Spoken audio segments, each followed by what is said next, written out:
Hello, business building warrior. If you're listening to this episode near the time when it first came out, hey, it's the weekend. Hope you're enjoying your weekend. And to help you make your weekend even more impactful for your business, we've compiled some great information from some recent conversations we've had with students in our community who are actively trying to build beautiful businesses through e-commerce. That's right. This is a podcast that's all about using the internet creatively to launch and grow the business of your dreams. And hundreds of our interview episodes, if you scroll back in time, are with the students who have followed our proven Amazon course strategies to do just that. They've built a beautiful business, and we talked to them about the road that they were on to get to that point. So you can go back and listen to some of those episodes if you'd like, scroll back in time. But today, what I have for you is, like I said, recent conversations with students from our community who are at all levels of experience. Because what we do every Monday around here, around 5 o'clock Eastern time, we've been doing it for a long time, is we go live on Zoom and anyone can join in and ask us anything about their business, about e-commerce, about our community, about our coaching program, about our courses, or about some challenges they're facing in their business. So these Saturday episodes are a nice random mix-up of conversational topics. We've done our best to break down a little bit about what you're about to experience in the description for today's episode, so you can check that out if you'd like. But it's going to be some really good people, some of your fellow business building warriors hopping on a live call with us, hanging out and having conversations with us. Most of our Saturday episodes, that's what we do. It's that recent recording. You'll also hear from time to time an older episode that we've revisited, pulled out some really good nuggets of information and broken it down into bite-sized pieces so you can take it along with you on the weekend, enjoy whatever it is that you're doing on Saturday or over the rest of the weekend, and then be ready to hit the week with some new energy and ideas and motivation because you hung out with your friends at Silent Sales Machine Radio and listened to some good inspiration. So thanks for being the best part of our show. We're honored that you spend some time listening to our show each week. And if you want to leave us a review, we'd certainly appreciate that. We'll jump over into the content in just a moment, but we love those iTunes 5-star reviews. We love those likes and those comments, all that stuff. It's so great. It helps us spread the word. We have no marketing budget for this show. It's all about you spreading the word. And we recently flew past 6 million downloads on iTunes alone because you do such a great job of telling others about silentjim.com. That's all you got to do. So in there, say, hey, these guys know their stuff when it comes to e-commerce and selling online and Amazon. Go check out some of those shows. We appreciate when you do that. Thank you so much for that. Well, let's jump over and see what the team's put together for us today. Here we go. Good evening, business building warriors.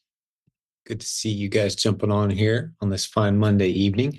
If you just want to kind of sit back and listen, maybe you're new around here, get a feel for what we're all about, that's cool too. I'll do a bit of a run through here in just a moment of some of the stuff that the new folks especially will want to know about this community. So you know that you're in the right place tonight. Don't want anyone wondering for too long if they should even be here or not. You should be. If you're interested in using the internet to launch and grow multiple streams of income or to grow a business that you can be proud of, you're in the right place. That's what we talk about here tonight. But I'll go into a little more detail here in just a moment on all that. And then we'll get into whatever questions are on your mind. Let me just give you the basics, who we are, what we can do for you, some of the things that I think we're really good at around here, some of the things we're proud of around here that I want to brag a little bit about. And then we'll get into whatever questions are on your mind. So my name is Jim Cockrum, and this Facebook group is now about 75,000 members or so. We started it with a handful of leaders from this community several years ago, and it's just grown organically over time until recently. I'm talking just the past few weeks. We've never done any kind of paid advertising for this group. We're dipping our toes in those waters now, but it's just grown word of mouth. People sharing with other people, hey, this is a community of people who are using the internet creatively, and they're helpful. They're abundance-minded, meaning we love seeing other people succeed. We don't see each other as competitors here. I'd love to go into that in more detail if someone wants to ask me about it, that's 100% who we are. Your success leads to more success for all of us. And we see the world through that lens, and we've proven it over and over and over again. The world needs more successful business owners, and we're here to help each other out, to encourage each other. So we use the internet creatively to launch and grow multiple streams of income. What's that mean? Well, there's a lot of opportunity out there. There's a lot of scams out there too. There's a lot of pitfalls. There's a lot of mistakes you could make. So we say, hey, let's create a wide path that a lot of people can use and enjoy and kind of apply their own experiences and their geographical location and maybe how much time they have on their hand and their interests and their different skills, and find something that makes sense for them. But when a student comes to us and says, hey, okay, I'm ready to work, I'm a clean slate, show me a system, show me a process, I'm going to work, I'm going to follow instructions, I'm going to build something legitimate, show me something good. We say, hey, why don't you start off with Amazon? Because Amazon represents half of all transactions any given day in the United States online. That's a lot of people buying a lot of stuff every day. And if you can help Amazon fill the underserved shelf space in their hundreds of warehouses, that's a cool business model. That's our favorite model, actually, to teach to new students around here. We call it the replens model. And Robin Joy coined the term, she's joining me tonight, of low, low, high. Virtually every other business opportunity out there, to our knowledge, online or offline, traditional, doesn't have the low, low, high qualities of the replens business. What do we mean by that? Low risk, low investment required. I would say low learning curve to get started. You can be earning while you're learning, and a very high odds of a nice ROI for your efforts. So that's the model we use to give you some momentum, to give you a big shove in the right direction. We spend a lot of time helping people go from zero to having a viable Amazon replens business. We use the content and training from the Proven Amazon course. There's a link to that at silentjimdotcom, as well as a link to our free Facebook group, as well as a link to our coaching program if you want to work one-on-one with one of our highly successful students who's carved out a little bit of time each week to work one-on-one, a handful of students at a time. That's our coaching program. We've been doing coaching for over 20 years at this point in e-commerce, with nearly 10,000 students served. And I'm going to transition over to one of our great coaching leaders who's been with us for quite a while. She started off as a clueless newbie with her husband. Her husband jumped in first, and then she jumped in with him just a few short years back. But now they've become great leaders, created a lot of content, have an amazing success story. And she actually runs a program that I want to have her tell you about as well, called Kickstart, when she introduces herself here. So Robin Joy, how are you tonight, my friend? Jim, I'm doing great. How are you doing? Doing good. I've got stacks and stacks of index cards of little things I got to remember to do before the conference. But other than that, Me too. as long as I don't lose my index cards, I'm going to be okay. Probably not quite as many as you, but that workshop's getting me really busy right now. But we want to talk about Kickstart today. So the Kickstart program is very exciting. It wasn't started by me, but I think it's a great program. And I'm usually the coach that you get when you're in the Kickstart program. What it is a 4-week program that is for people who are just getting started. Now, we do have some more experienced people come and join us just to go back to the basics. But this is really, if you're just the first time, you haven't sent a shipment in yet, even if you haven't opened your Amazon seller account yet, we're going to walk you through how to get your seller account open, how to get your Keepa account open. And that's really all you need to get started. We're going to show you how to start with that. We're going to take you through one repetition of sending a shipment into Amazon. So you need to learn how to find an ASIN that you can sell on, and what that means, what you need to look out for.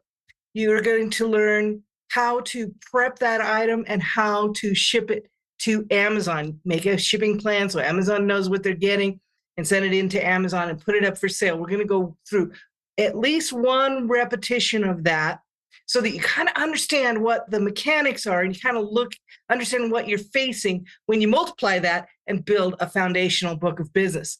So a lot of people get a lot of really great information here, and they learn from each other as well. There's a Facebook group that for 4 weeks you can ask any questions that are pertinent to the group, and I'll answer those on a daily basis. But we also have 4 live Q&A calls where we can talk back and forth and discuss what your questions are. This helps bring away the really scary part of, I don't know what it is, so it might be really scary. Let's bring that down to something that's known so that you cannot be scared anymore and take action. That's what we're doing. Come join us. Beautiful. Yeah. And it's for proven Amazon course students, one-time cost of $37. And the reason we launched that program, back when we did, was simply because we saw there's a common set of about 15 or 20 questions that everybody asks when they're getting started.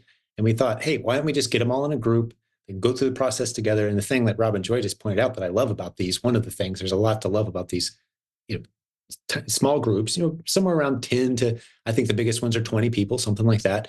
It's most of the new proven Amazon course students that are coming into our community any given week. One of the things we see is that when you do something together as a group, John Wooden said this. I think it was actually originally an old African proverb, but basically, if you want to go fast, go alone. If you want to go far, travel with a group, take a team. So you're kind of finding your team early on in the process of people who are doing what you're doing. You want to last, you want to sustain. I don't want to see people say, okay, I'm going to go all in this weekend and put in 36 hours between now and Monday. Like, I would rather see you say, you know what, I'm going to carve out 5 to 10 hours a week the next month and be very disciplined. And I'm going to do it with a group of others. You're going to go much further. I'd rather see you go further versus fast and try to get it all done in a weekend. And that's what these Kickstart groups do, is they really help you get off on the right foot with a community of people and a great coach helping you walk through this first initial steps. Turn those mountains into molehills, we say around here, so you can get through this first check boxes. So yeah, that's some of our introductory comments, guys. I really want to encourage you. This hour or so that we spend together on Monday nights is about you and your questions and your challenges and what you're seeing. So if you want it to be an interesting segment, that's on you, because I can easily take any topic. Robin Joy knows well. Getting me to stop talking. I mean, my nickname is Silent Jim, but getting me to stop talking is the trick. So unless you want to hear me just soapbox on whatever random thing pops in my head about Amazon and e-commerce tonight, we got a first question popping in. It says, when I do OA, I always have to ship stuff to me to prep it and then send it to Amazon. Can I send it directly to Amazon? Yeah, that's a good question. The short answer is you can, but I don't recommend it. I've yet to hear. And Robin Joy, have you heard of any success stories of people shipping stuff straight to Amazon at scale to have them prep it? Not unless they are. I think I've heard of them like when they're like $10 million sellers. They're selling directly to Amazon to resell. But I have not heard anyone in this type of business have any success with it. It's fraught with things that you would think might go wrong. I'm sure they do. I haven't tried it myself, but I haven't heard any good news about that. We're all on for the most part, everyone listening to this and everyone on this call tonight, we're on the seller central side of selling on Amazon. There's a vendor central side, which is where, like what you're talking about, Robin Joy, people send in, $1 million worth of product at a time or whatever. And there's a big PO that goes back and forth, and Amazon's doing all the prep. Yeah, for that, yeah. But for what we're talking about, sending a few test units, that sort of thing, no, you got to have it sent to. Now, here's the thing where we can educate a little bit and hopefully encourage you is it doesn't have to come to your house. There's a whole buffet of options between sending it to Amazon or sending it to your house. The other options would be that sweet little old lady across the street who would love to do some $10 an hour work and get to know your family a little better. And she's got space in her garage, right? There's that option. There's all kinds of creative options where people use family across the country or whatever, and those people are shopping for them. And I know Brian and Robin Joy did some of that for a while. I've done some of that on my business where people take it home and prep it themselves in their own house. You've also got our whole Prep Center network, which is a free service we provide to this community. PrepCenterNetwork.com is the website, and you can see a list of all known prep centers. Our international students have to use prep centers because, like Joseph in Slovakia, one of the coaches on our team, he can't have his online purchases sent to Slovakia, then reasonably expect to ship them back to the United States, prepped with their labels on them, ready to sell. Instead, he uses a prep center, and any of us can use a prep center. We've got a whole list of them. We don't necessarily vouch or endorse that list. It's just a list of all known prep centers. But PrepCenterNetwork.com, grab that list, and you can find a prep center who will receive your inventory, inspect it, slap some labels on it, send it into Amazon on your behalf, and you never have to see or touch your inventory. So lots of good creative options in there. Robin Joy, or did I leave anything out on that one? No, that was great. That's exactly what I was going to say. Prep Center is definitely an option. if you want to not touch your product. If you can, it's a good idea, in my opinion, to at least do that for a shipment or two, do it yourself so that you have a good idea. When you use a prep center, you're going to be responsible for whatever they do as far as Amazon is concerned. Amazon doesn't say, oh, well, your prep center messed it up. They say you messed it up. So when you know exactly what they're trying to accomplish, then you know how to talk to them and get an understanding communication going so that when they have a problem, you understand what they're talking about. And when you want them to change something, you kind of have a language to speak that you can all understand. So that would be the only thing that I'd add to it. But prep centers are a great option. Yep, absolutely. And not all of them are looking for new clients. We have new ones open up all the time. There's actually a business model in it that we will be teaching soon as we can get around to. We launched so many great new modules for our Proven Amazon course community, and we keep adding new value into that course, that library of courses. And that's one that's slated, is how to launch a prep center.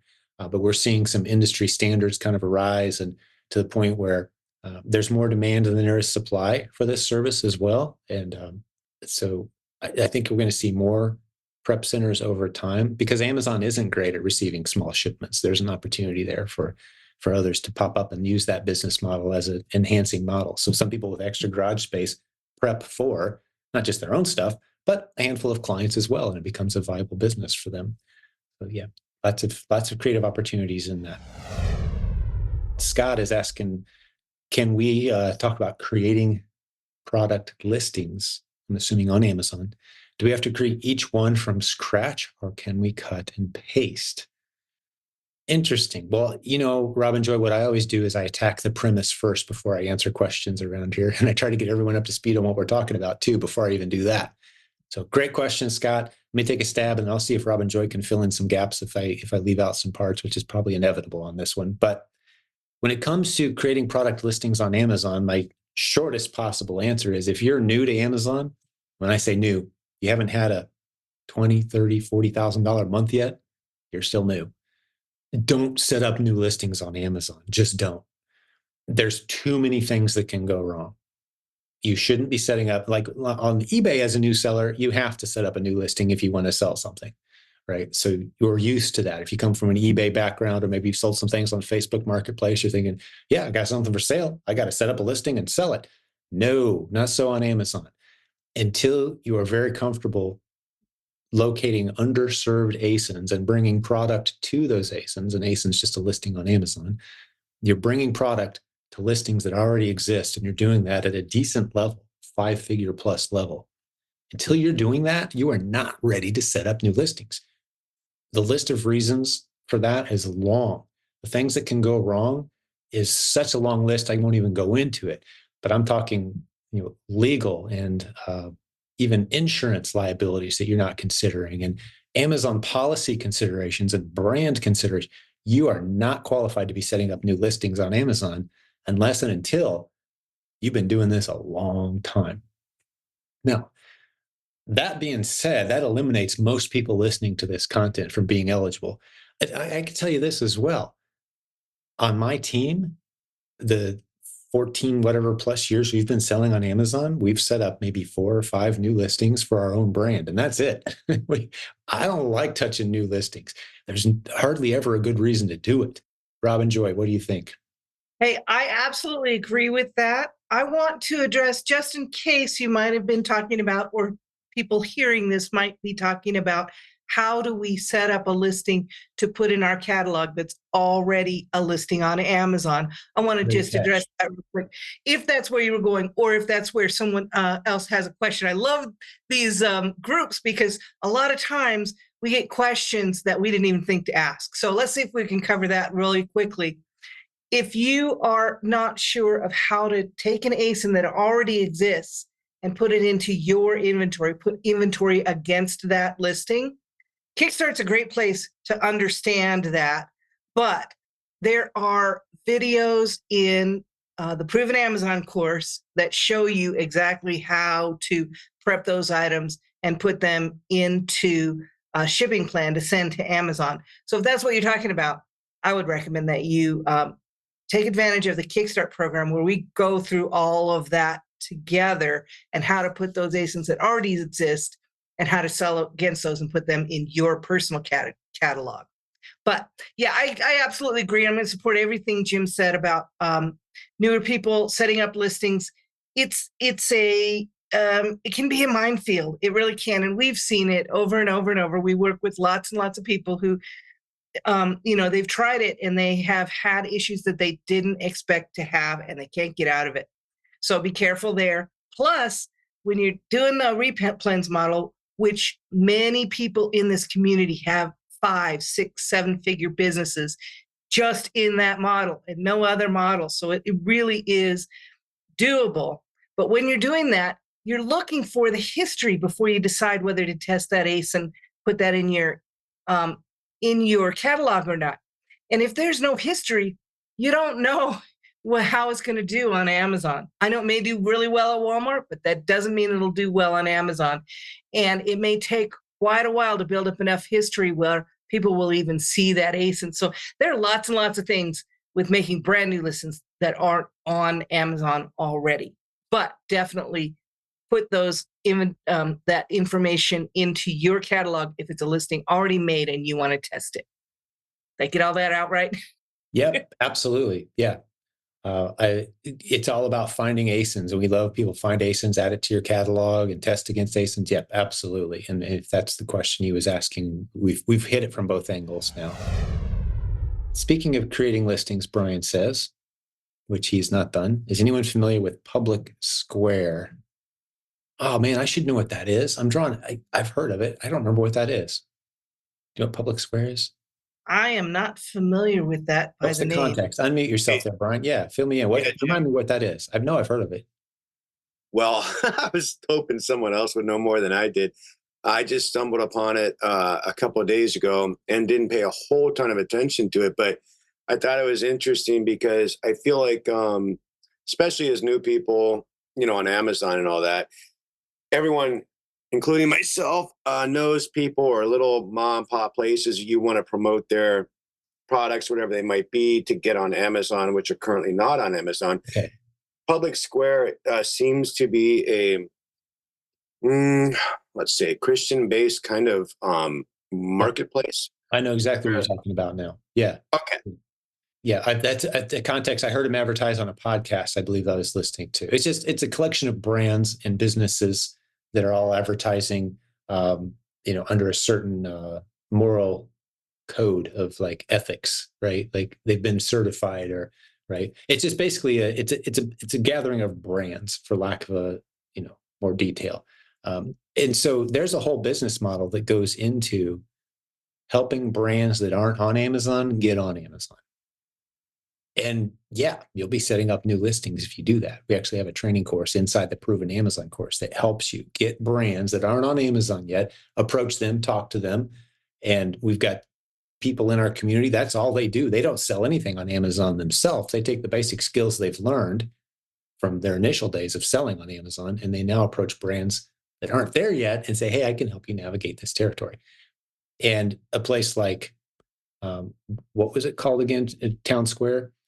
The other, you can go to trade shows.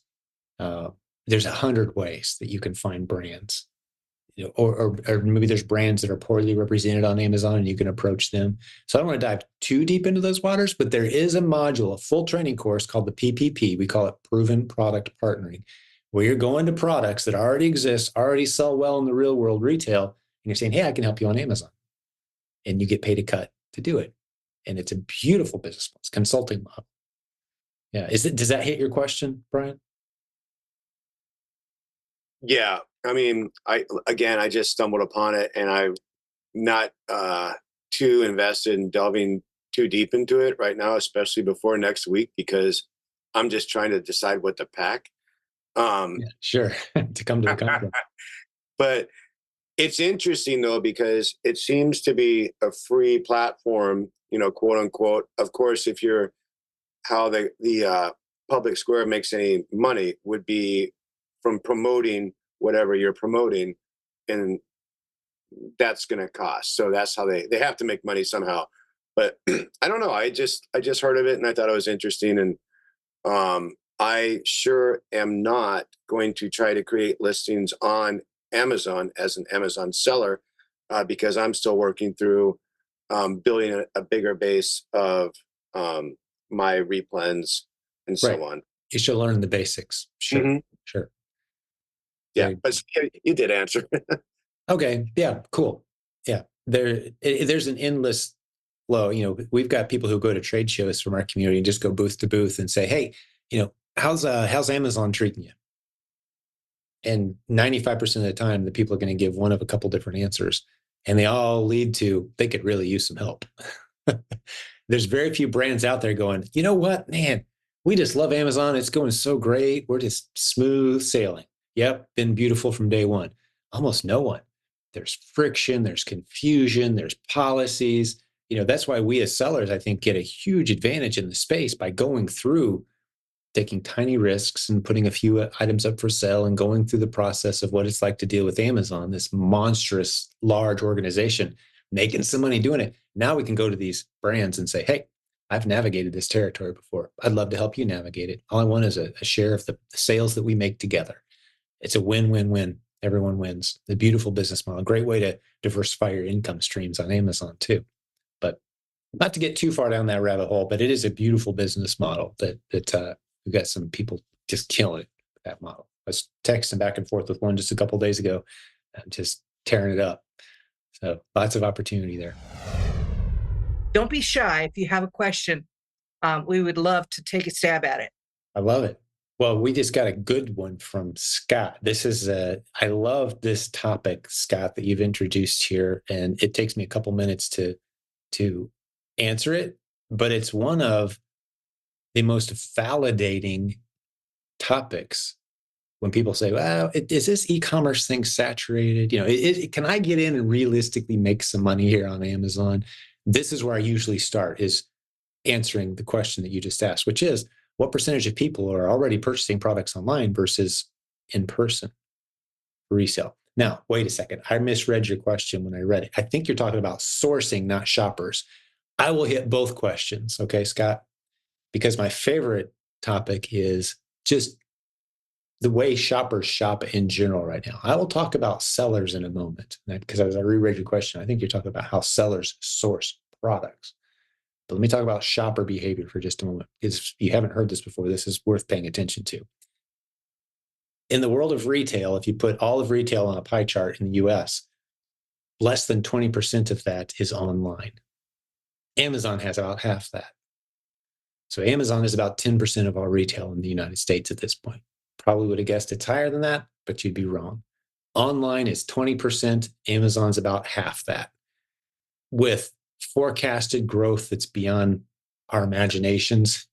That 20%, that 18 to 20 is going to be 25, 30, 35, 40 in our lifetimes. It's exploding, right? So now's the time to get in. It's not too late to get in. That's the point. The future looks very bright. There's increasing levels of opportunity. Amazon's catalog is exploding by thousands of new listings every day that you can sell against. There's underserved shelf space at the hundreds of warehouses around the United States that you can help fill. Beautiful business models there. But I think what Scott was asking, now that I've made the point I was trying to squeeze in because I forgot it in the intro, is when people in our community, proven Amazon course students, source for inventory, are they mainly sourcing online, or are they primarily sourcing by going to traditional retail stores? And I would say, we've never done any surveying on this, but I would estimate that about 30% is done walking into retail stores, and the other 70% is done wholesale, ordering online, somehow, that sort of thing. That would be my guess. But that doesn't represent the opportunity, because if I had to just go full-time sourcing as many profitable replens as I could, and you gave me 2 weeks to do it, I'd do most of it local, because I can get my hands on the inventory the same day. I can start selling it while it's in my shopping cart if I want to, merchant fulfill. I can inspect it. It's not going to expire. I don't have any crushed corners. It is the product I ordered. It's not a replacement that they accidentally send instead, right? The challenges that come with online arbitrage start mounting. When you don't have it in your hand, you can't see it, can't inspect it. I love going into store shelves, taking pictures, coming home, sourcing that way. I'm a machine. I can do it all day, every day. If my schedule allowed it, it doesn't anymore. I've got other responsibilities, but there's a lot of low hanging fruit in retail. So Robin Joy, what I leave out, what do you think of my answers so far? I have never seen, I've never heard a statistic on that, but I think I would probably agree with you. With all the people that I'm working with right now, I'd say it's probably 70-30 is probably normal, but a lot of those people do both. We do both. We don't actually go, sorry? We do both as well, but it's about Yeah. 70-30 as I'm thinking about our business. It's about 70-30 what we do as well. Okay. And I wanted to mention that, you just because you source in the store doesn't mean you have to go to the store yourself. We actually don't go to the store. We have family members, like Jim was talking about before, that will go to the store for us. And when you have those people in different parts of the country, you get different prices, different taxes, different stores that are available to you. So there's so many creative ways. This traditional RA versus OA, I feel like it doesn't really apply as much anymore because people have gotten creative about how they kind of combine the whole thing and put it together. I think an important thing to point out here, Robin Joy, is that the philosophy we have here that's so different. I think this is a lot of what attracted you and Brian to the community. We hear it from a lot of, it's kind of a theme on our podcast. A lot of people that they've been burned, they've spent thousands, they've spent tens of thousands, and they're just wondering, is this legit? We say, you know what? How about you just spend a few dollars at a time and decide for yourself? There's no big jumping off point where you got to spend a whole bunch of money and hope it works out someday. You're wading in nice and slow, experimenting, $20 here, 30 there, 50 here when you're confident. The money's starting to come back in. You're earning while you're learning. Plenty of people start with a few $100s and wade in nice and slow. There's no fast track that says, yeah, if you spend $30,000, now you're on the fast track. We don't have that. We have slow and steady, test small, win small, validate your results, know your numbers. 6-8 months from now, you look over your shoulder, depending on how much time you put in, and you've built something really sustainable and special. And at no point have you had to write a big check and hope it works out later.